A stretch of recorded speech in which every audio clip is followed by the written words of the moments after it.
1-2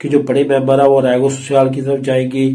اور وہ تمام پروسیس وہ کریں گے، یا واپس ہوم کنٹری جائیں گے، وہاں سے فیملی کا دوبارہ پروسیس ہوگا، اس میں وہ بچے بھی ہیں جو 18 سال سے زیادہ عمر کے ہیں، تو ایک بڑا مسئلہ جو ہے وہ بن چکا ہے۔ اب دوستوں بات کرتے ہیں انگلینڈ پرائم منسٹر کی۔ انگلینڈ پرائم منسٹر نے یورپی یونین کی آفر کے آگے جو ہے انہوں نے ایک نئی سٹیٹمنٹ جاری کی ہے۔ اصل میں آپ کو میں نے لاسٹ کل والی ویڈیو میں ایک بڑی خبر سے آگاہ کیا تھا کہ یورپی یونین کی جو پریزیڈنٹ ہے انہوں نے بڑی آفر کی ہے یو کے کو کہ اگر وہ چاہتے ہیں تو وہ ایسا ہو سکتا ہے کہ 18 سال سے لگ کے 30 سال کی عمر تک جو نوجوان ہیں یو کے وہ یورپی یونین کے کسی ملک میں بھی آ کے رہ سکتے ہیں، کام کر سکتے ہیں، سٹڈی کر سکتے ہیں، وزٹ کے لیے آ سکتے ہیں، اور 4 سال کے ٹائم تک وہ یہاں پہ کوئی بھی مسئلہ نہیں ہے، وہ رہ سکتے ہیں۔ اس میں جو مین ٹارگٹ تھا وہ تھا ورک ایکسپیرینس کے لیے ایک دوسرے ملک کے ساتھ ایکسچینج کرنا اور سٹوڈنٹ کو ایک دوسرے کے ساتھ ایکسچینج کرنا، یعنی کہ ایک سٹوڈنٹ اگر 4 سال کے لیے پڑھنا چاہتا ہے یو کے میں جا کے تو اس کو اسی طرح ڈیل کیا جائے گا جیسے وہ یو کے کا رہائشی، یعنی کہ فیسیں بھی اسی طرح سے جو ہے مناسب لی جائیں گی۔ اسی طرح اگر یو کے کا کوئی شہری نوجوان یہاں پہ آگے کام کرنا چاہتا ہے، ورک کرنا چاہتا ہے یا سٹڈی کرنا چاہتا ہے تو اس کو بھی 4 سال کی آفر کی جائے گی۔ تو اس طرح سے یہ تمام پلان جو ہے وہ یورپی یونین کی پریزیڈنٹ کی طرف سے یو کے بقول اچانک حیران کن اناؤنسمنٹ سامنے آئی، اور اس پہ جو رسپانس آیا وہ بھی کافی حیران کن ہے۔ یو کے جو اس وقت پرائم منسٹر ہیں انڈین نژاد، ان کی طرف سے اس کو ریفیوز کر دیا گیا ہے کہ ہم بالکل بھی اس پہ کام نہیں کریں گے، ہم یورپی یونین کی اس آفر کو ٹھکراتے ہیں۔ اب یورپی یونین کی اس آفر ٹھکرانے کے بعد یو کے پاس یہ آپشن بھی ختم ہو چکا ہے کہ اب یو کے جو ہے اس آپشن پہ کوئی فائدہ اٹھا سکے گا۔ اب اس پہ ایک اور میں بات آپ کو بتاتا چلوں کہ لیبر پارٹی کی طرف سے ملا جلا رجحان سامنے آیا ہے۔ لیبر پارٹی کے کچھ ایم پیز نے کچھ سٹیٹمنٹ دی ہیں جس میں کچھ لوگوں نے اس کو ویلکم کہا ہے اور کچھ لوگوں نے اس کو ویلکم نہیں کہا۔ بہت زیادہ امید ہے کہ لیبر پارٹی کی اگر حکومت آتی ہے تو وہ اس کے بارے میں سنجیدگی سے سوچ سکتے ہیں اور کوئی اچھا حل اس کا نکل سکتا ہے۔ اگر اچھا کوئی حل نکل آتا ہے تو یورپی یونین کی طرف سے بھی لوگوں کو اور یو کے کی طرف سے لوگوں کو، نوجوانوں کو بہت زیادہ فائدہ ہوگا۔ اسپیشلی میں یہاں پہ بات کروں گا انٹرنیشنل اسٹوڈنٹس کو، یہاں پہ جو ہماری کمیونٹی کے بچے ہیں وہ وہاں پہ جا کے 4 سال کے لیے پڑھ سکیں گے، 4 سال کے بعد ڈگری مکمل کر کے واپس آئیں گے تو دوبارہ اپلائی کر کے دوبارہ 4 سال کے لیے جا سکیں گے، تو اس طرح سے کافی زیادہ بینیفٹ لے سکیں گے۔ بینک سے اگر گھر کے لیے آپ قرضہ لیتے ہیں تو کون سی قسم جو ہے وہ سب سے بہتر ہے اور کون سی قسم والے جو ہے وہ کافی زیادہ پریشان ہے؟ جیسے دوستوں آپ جاتے ہیں بینک کے پاس قرضہ لینے کے لیے تو وہ آپ کو چند ایک شرائط بتاتے ہیں۔ یہ بات ہمیشہ یاد رکھیں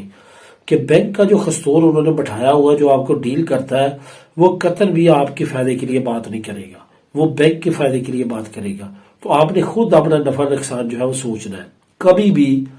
ویریبل اور مکس قرضہ انٹرسٹ پہ نہ لیں۔ گھر جو ہے آپ کو کہا جائے گا کہ آپ کی قسط 400 ہے، اگر آپ نے ویریبل لے لیا 6 مہینے 400 پے کریں گے، اس کے بعد آپ کی آہستہ آہستہ بڑھنی شروع ہو جائے گی۔ آپ جا کے پوچھیں گے کہ اتنا فرق کیوں آ رہا ہے، وہ کہیں گے آپ نے یہ کانٹریکٹ سائن کیا، آپ ویریبل لی ہے، یہ تو انٹرسٹ پہ ہے۔ وہ ایسے کچھ چیزیں ڈالتے ہیں آپ کی قسط بہت زیادہ بڑھ جاتی ہے۔ اسی طرح جو مکس ہوتی ہے، مکس کیا ہوتی ہے؟ پہلے 5 سال فکس رہے گی، اس کے بعد ویریبل ہو جائے گی، یہ بھی آپ نے نہیں لینی۔ اگر لینا ہے گھر بینک سے تو فکس پہ لیں، یعنی کہ فیخوں پہ، جو بھی حالات ہو، جیسا بھی انٹرسٹ ہو، جو بھی ہو، آپ کا قسط جو ہے وہ سیم رہے گی، چاہے 10 سال ہو، 15 سال ہو، 20 سال ہو، آپ نے قسط اس سے زیادہ نہیں دینی۔ اس شرائط پہ لیں، ورنہ بہت سارے لوگ جو ہے وہ اپنا گھر واپس دینے پہ مجبور ہو چکے ہیں، 1300 تک قسط پہنچ چکی ہے اور وہ بہت پریشان ہے۔ اس وجہ سے اس قسم کو لازمی طور پہ لیں جو فیخو ہے، اس کے علاوہ کوئی اور قسم نہ لیں انٹرسٹ کی، ورنہ آپ کے لیے آنے والا فیوچر جو ہے آپ کے گھر لینے کے بعد کافی زیادہ مشکل ہو سکتا ہے۔ یورپی یونین میں رہنے والے پاکستانیوں کے لیے ایک اچھی خبر ہے، وہ خبر یہ ہے کہ PIA کے بارے میں جو یورپین ہوائی جو ڈپارٹمنٹ ہے، جو یورپین ایسوسی ایشن ہے، ان کی طرف سے ایک بڑا بیان آیا ہے کہ اگلے مہینے تک بہت زیادہ امید ہے کہ PIA سے جو ہے وہ پابندی ہٹا لی جائے گی اور PIA جو ہے وہ یورپی یونین کے تمام ممالک میں اپنی پروازیں شروع کر سکے گی۔ یہاں پہ ایک اور بات بھی آپ کو بتاتا چلوں کہ یو اے ای اور سعودی عربیہ بہت زیادہ انٹرسٹڈ ہے پی آئی اے کو خریدنے کے لیے، اور اگر یہ خرید لیتے ہیں تو پھر تو بات کنفرم ہے کہ پی آئی اے جو ہے وہ یورپی یونین میں چلنا شروع ہو جائے گی۔ اس کے ساتھ ساتھ یہ بات بھی کنفرم ہے کہ نہ کرائے وہ رہیں گے اور نہ ہی وہ فیسلٹیز جو پاکستانی شہریوں کو پوری دنیا میں پی آئی اے دیتی ہے، جیسے ڈیڈ باڈی وغیرہ فری لے کے جانا، کوئی ڈیزاسٹر کسی ملک میں ہوا تو اوورسیز پاکستانیوں کو وہاں سے نکالنا، اس طرح کی کام جو ہے وہ بھی پی آئی اے نہیں کر سکے گی کیونکہ پرائیویٹ ہو جائے گی۔ اس وجہ سے اس کے فائدے بھی ہوں گے، نقصان بھی ہوں گے۔ حکومت بہرحال اس کو پرائیویٹ کرنے جا رہی ہے اور کافی زیادہ انٹرسٹ اس میں لے رہا ہے سعودی عرب اور یو اے ای۔ اب دیکھتے ہیں اس کی اپڈیٹ کیا آتی ہے۔ بہرحال یورپی یونین نے گرین سگنل دے دیا ہے۔ ملیں گے نیکسٹ ویڈیو میں نئی اپڈیٹس کے ساتھ۔ اللہ حافظ۔